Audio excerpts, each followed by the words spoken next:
আমাদের পরবর্তী বক্তব্য নিয়ে আসবেন আমাদের দর্শন বিভাগের চেয়ারম্যান অধ্যাপক ডক্টর শাহ কাউসার মোস্তফা আবুলুলাই।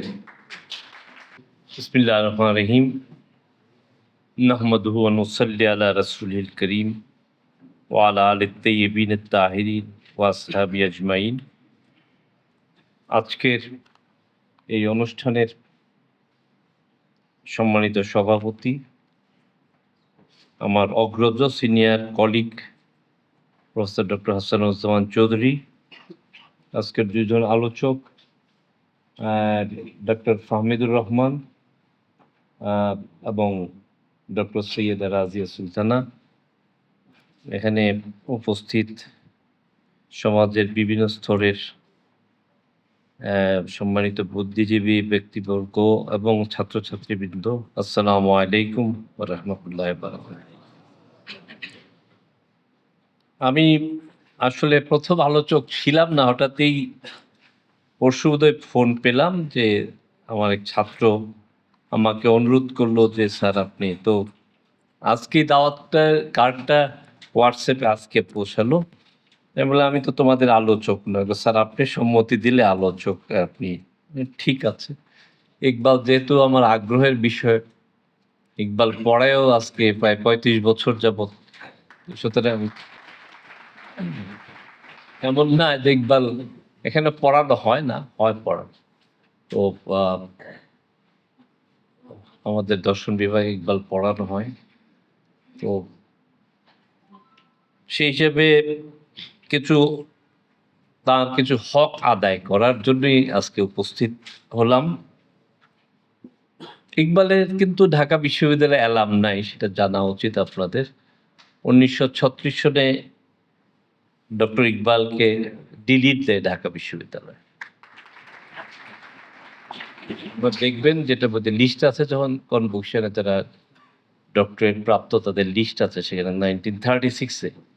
আমি যখন সেটা লাহোরে, আমি 2006 ইন্টারন্যাশনাল ইকবাল কনফারেন্সে গিয়েছিলাম, তখন তারাও অনেকে জানে, ইকবাল একাডেমির লোক লাহোরের, ইকবাল স্কল, তারাও জানেন না যে ইকবালকে যে ঢাকা বিশ্ববিদ্যালয়ে 1936 সনে ডক্টরেট ডিগ্রি দিয়েছিল। তো যাই হোক, তো সেই হিসেবে আমাদের অ্যালাম নাই ঢাকা বিশ্ববিদ্যালয়ের। তো তিনি বলেছেন, ডক্টর ফাহমিদুর রহমান সাহেব অনেক আলোচনা করেছেন, অনেক টাচ দিয়েছেন, হলের নামটা কেন পরিবর্তন হয়েছে, সেসব বিষয়গুলো, সময়ের রাজনৈতিক সিদ্ধান্ত কেমন হয়, অনেক সময় হটকারী সুচিন্তিত রাজনীতি না হলে রাজনীতির পরিণতি যা হয়, কোন দিকে যায়। আজকে বাংলাদেশ যে 53 বছর হয়েছে স্বাধীন হয়েছে, এই নানান এক্সপেরিমেন্টে মানে রুট থেকে, মূল জায়গা থেকে যদি বিচ্ছিন্ন হয়ে যায় রাজনীতি, তাহলে সেই রাজনীতি দিয়ে জাতির কল্যাণ আসে না, মানে বিভক্তি হয়। এই মূল থেকে বিভক্ত বলেই এই আমাদের রাজনীতির এই দুরবস্থা। প্রত্যেকটা জাতির তার মূল জায়গাটা যে কৃত্রিম কিছু বাইরে থেকে চলে আসে, সেটা দিয়ে জাতির কল্যাণ আসে না। যার জন্য এই যে আজকের ছেলেরা যে আন্দোলন করেছে, তারা মূলে উপলব্ধি করতে পেরেছে, সেই কারণে তারা সাকসেসফুল হয়েছে। জীবন এই জন্য দেয়া।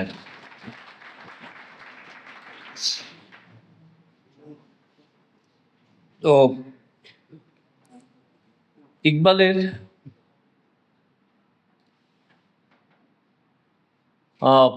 রাজনীতিটাই নিয়ে একটু হালকা আলোচনা করি, পরে অন্যদিকে যাচ্ছি।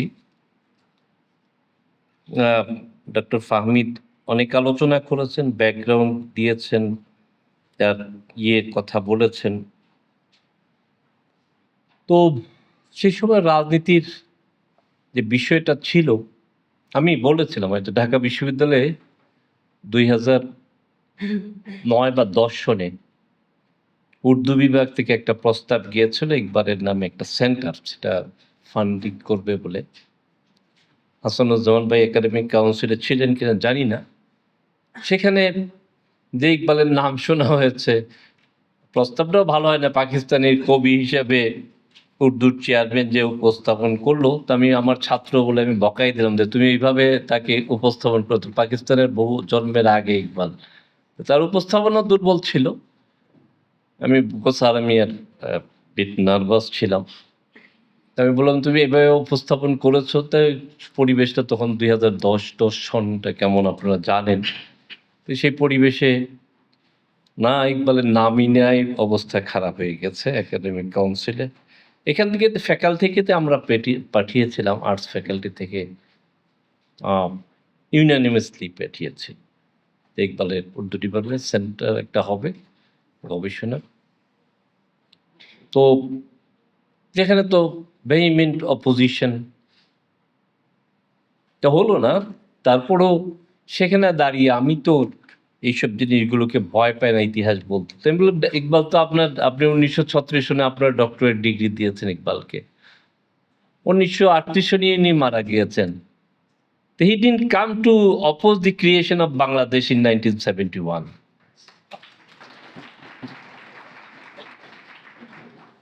সত্রিশ সনে ঢাকা বিশ্ববিদ্যালয়ে তাকে সম্মানসূচক ডক্টরেট দিল, 38 সনে ইনি মারা গেলেন। পাকিস্তান হলো 47 সনে, আরো 9 বছর পরে, আর 71 সন তো আরো পরে। তো সুতরাং 71 সনে বাংলাদেশের স্বাধীনতার বিরোধিতা করতে ইকবাল তো আসেন নাই, পাকিস্তানই দেখেন। এই যদি একটা বিশ্ববিদ্যালয়ের বা বুদ্ধিজীবীদের অবস্থা হয়, তাহলে এখানে এই জাতির ভোগান্তি হবেই আর কি। ইকবালের নামে একটা অ্যালার্জি প্রথম থেকেই, যে এনিথিং এই দেশের বুদ্ধিজীবীদের, সরি আমি টুপি দাড়িওয়ালা লোক দেখলে বলবেন তাই বলবেন, কিন্তু এই দেশের বুদ্ধিজীবীদের একটাই সমস্যা, সকল একটা অ্যাকশনের, আমি বলছি তো এই যে রুট থেকে বিচ্ছিন্ন, যদি সামহাউ একটু টাচ ইসলামের থাকে, তাহলে আর তাকে কেমনে শেষ করে দেওয়া যায়, সেখান থেকে সমস্ত কিছুতে বাদ দেওয়া যায়, এই একটা মানসিকতা এখানে কাজ করে, খুব সূক্ষ্মভাবে কাজ করে যাচ্ছে এবং কাজ করে। তো যার জন্য আমাদের লোকেরা যারা আছেন, মসজিদ তো ভরে যায়, কিন্তু এই চেতনাটা রাখতে হবে, যে জাতিসত্তার চেতনা, এটা না হলে একটা জাতি বিপদে পড়ে যায়। হয়তো লক্ষ লক্ষ লোক, কোটি কোটি লোক মসজিদে যাচ্ছেন, কিন্তু ওই চেতনা না হলে দেখা যায় যে কৃত্রিম লোক, অল্প লোকেরা ডিকটেট করে আপনার চেতনাকে আরেকদিকে নিয়ে যাচ্ছে। সেই জন্য সচেতন থাকাটা খুবই প্রয়োজন একটা জাতির জন্য। এটা মনে রাখতে হবে যে খুব অল্প লোক, তাদের সংখ্যা খুবই কম, কিন্তু তারা কৌশলে নানানভাবে এই কাজগুলি করে, বিভিন্ন চেতনার নাম দিয়ে করে আপনার যে এখানকার যে মাটি মানুষের যে দর্শন, এখানকার যে চিন্তা, এখানকার যে হাজার বছরের ঐতিহ্য, সেটাকে বিচ্ছিন্ন করে ফেলে। তো সুতরাং এখানে যে ধারা চলে আসছে, এই দেশ, এখানকার সংস্কৃতি, এই বাংলাদেশ গোটা তো একদিনে হয়ে যায় না, 71-এ বাংলাদেশ হয়ে যায় না। বাংলাদেশ হওয়ার পেছনে এই ভৌগোলিক রাষ্ট্রবিজ্ঞান অধ্যাপক আছেন, এটা একটা ঐতিহাসিক একটা দর্শন, একটা প্রেক্ষাপট সৃষ্টি হয় বাংলাদেশ, এই আইডেন্টিটিটা। তো সুতরাং এটা আইসোলেটেড কিছু না। তো এখানকার একটা মানুষের একটা দর্শন, এখানকার চিন্তা, সব কিছুই আছে। তো সেটা থেকে বিচ্ছিন্ন করে ফেলে কিছু লোক। এই জন্য তরুণ সমাজের সচেতন হতে হবে। আমি বলছি না কোনো কট্টরপন্থী কথা বলছি না, আমি বলছি যে এখানকার দেখা যাচ্ছে তারাই কট্টরপন্থী অন্ধ হয়ে যান, যারা কি করেন এটাকে, এখানকার মাটি মানুষের চিন্তাকে, এখানকার যে দর্শনকে নিয়ে আইসোলেটেডভাবে ধার করা, উনি বলেছেন যে ধার করা কিছুই, এটা আমাদের দর্শন হিসেবে চালিয়ে দিতে চান। অনেক কিছু ধার করা জিনিস আমাদের সংস্কৃতির নামে এখানে ঢুকে গিয়েছে, সেই কারণে ইকবালকে অপোজ করা হয়ে থাকে, আর কিছু না। ইকবালের তো দেখেছেন যে অ্যাপ্রোচ তার কেমন ছিলেন তিনি। যার জন্য ইকবাল অধ্যয়ন, এটা সময়ের দাবি। এখন আরো 100 বছর পরে ইকবালের রেলিভেন্স থাকবে। তো ইকবালের যে একটা কবিতা, ইউনিভার্সাল মানুষকে নিয়ে একটা কবিতা আছে, এটা আমাকে খুব অ্যাপিল করে। আয় তায়রে লাহুতি, মানুষকে নিয়ে বলতে, তায়ের বলে পাখিকে, আয় তায়রে লাহুতি ইস রিসে মৌত আচ্ছি হে, হে অসীমের পাখি, এটা মানুষকে বলা হচ্ছে, অসীমের অনন্তের পাখি।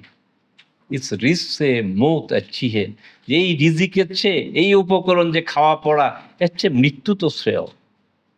জিস রিসে আতি হো পরওয়াজ মে কুতাহি, যে খাবার খেয়ে তুমি যদি পাখি না হয়ে হাঁটো, পাখি আর না থাকো, এর চেয়ে পাখি থেকে মরে যাও।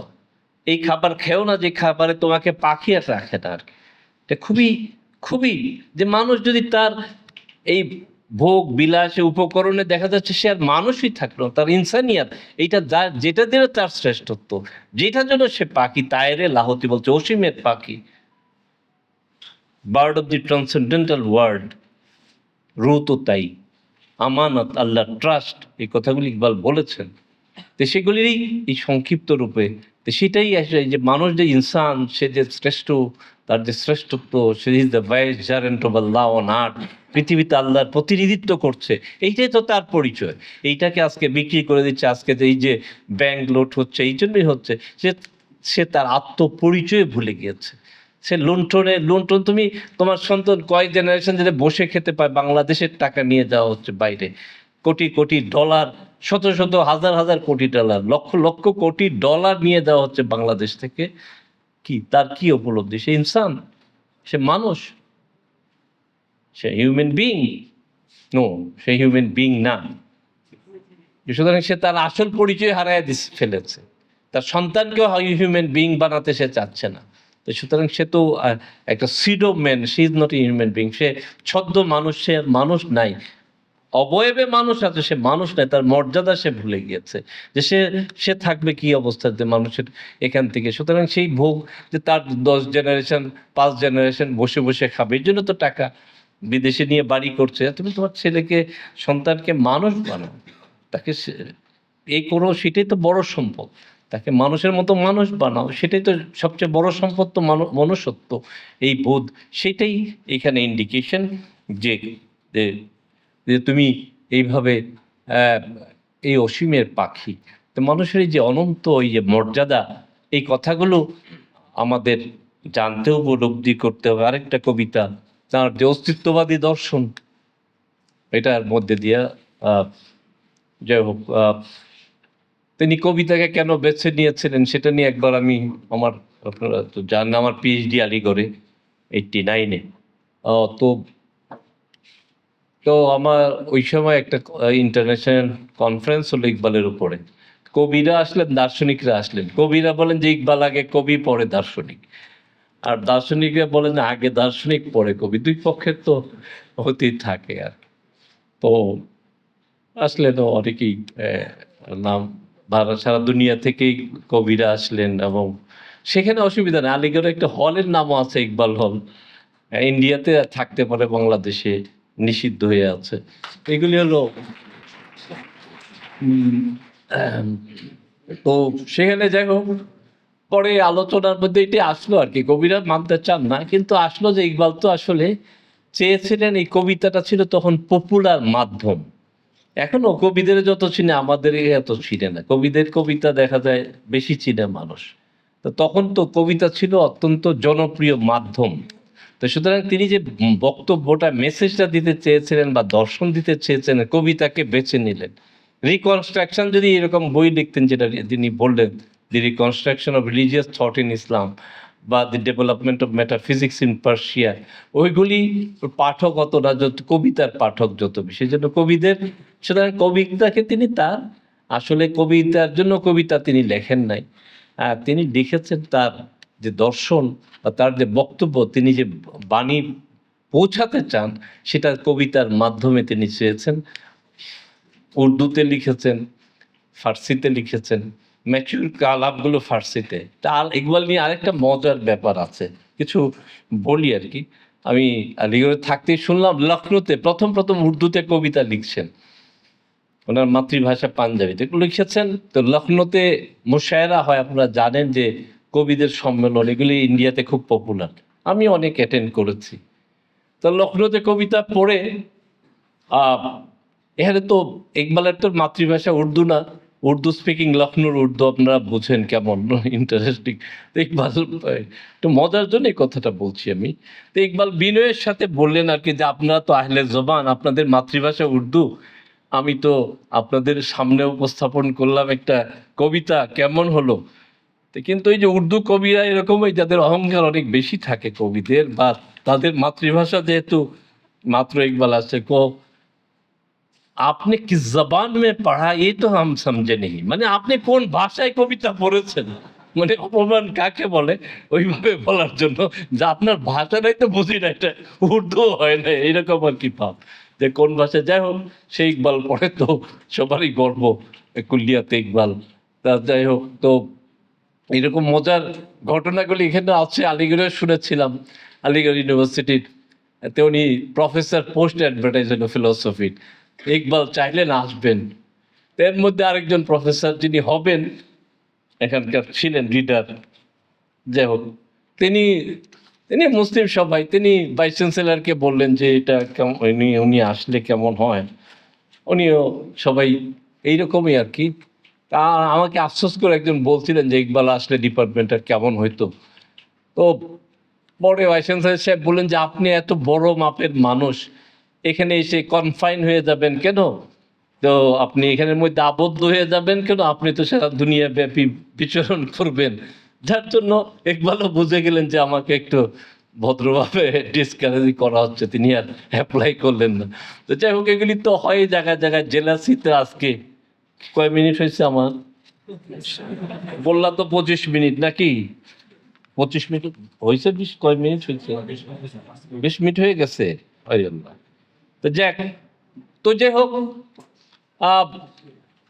ইকবালের যে এই কবিতা বিখ্যাত আরেকটা লাইন আছে, খুদি কো কর বুলন্দ ইতনা कि हर तकदीर से पहले बंदा खुदा बंदे से खुद पूछे बता तेरा रिजा क्या है।